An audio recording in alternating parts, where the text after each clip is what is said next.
Feim Shuaipi, 62 vjeç nga fshati Xari i Konispolit, prej më shumë se 25 vitesh i është përkushtuar peshkimit, një zanat i vjetër dhe i dashur për banorët e zonës së Konispolit.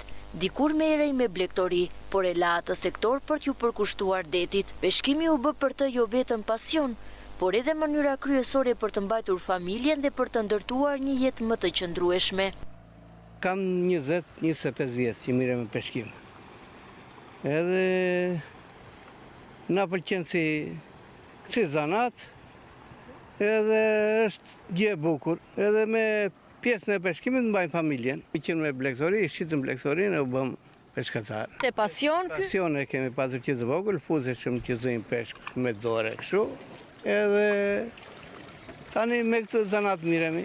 Pjesë më e vështirë, pjesë e peshkimit ishte dhe blegëtoria. Të dy zanat janë që janë më të vështirat. Cilat janë vështirësitë që hasni? Dimri, deti, rjetat kur grisen, çdo gjë. Po e bukur është, me qënë se ju e keni pasion. Po mos që e bukur nuk e vazhdojmë. Po heq stresin, se eri një pesh tani, se eri një vëstaj. Prej 4 vitesh bashkëshortja e tij Vjullca Shuaipi, 58 vjeçe, është bërë pjesë e pandare e kësaj aventure. Çifti niset çdo mëngjes herët me barkën e tyre të vogël për të dalë në det dhe për të nisur ditën e punës. Viti 4, se ka patur shok, punonte me shok. Ca ko punoj me djalin, pa ai nuk i pëlqeu dhe iku. Tani kisha muaj pa ardhur edhe sot doja të vija, se më pëlqen. Si do e cilësoni peshkimin ju? Si sport të bukur.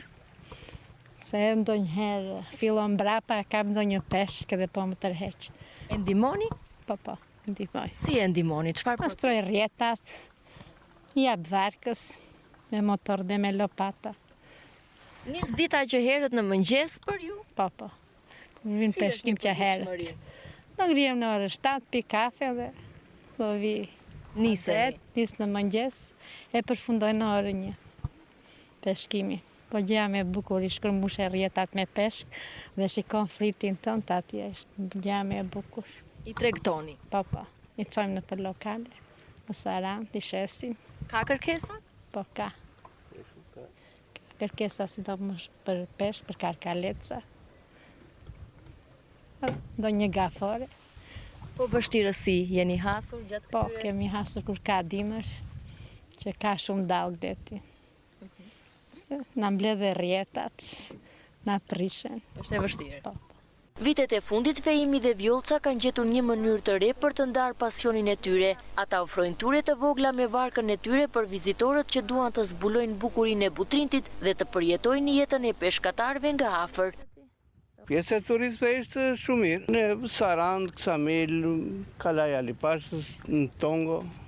Kanë interes? Po, shumë. Gjatë barit ka. Si ndikon kjo edhe në të ardhurat tuaja? Po në të ardhurat mirë, është më mirë ajo e turizmit nga peshkimi. Një qonë të Kalaja, në Tongo, në Ksamil, në Sarand, ku duan. Është interesante kjo pjesa e ndërthurjes së kulturave? Po, shumë interesante. Interesante se atyre u pëlqen të shohin më shumë, eksplorojnë vendin tonë. Më duket një gjë e bukur. Për ta deti është më shumë se burim të ardhurash, është pjesë e jetës së tyre. Ata e shohin çdo mëngjes si një fillim të ri, me shpresën se puna e tyre do të vlerësohet e do të vazhdojë të jetojë brez pas brezi.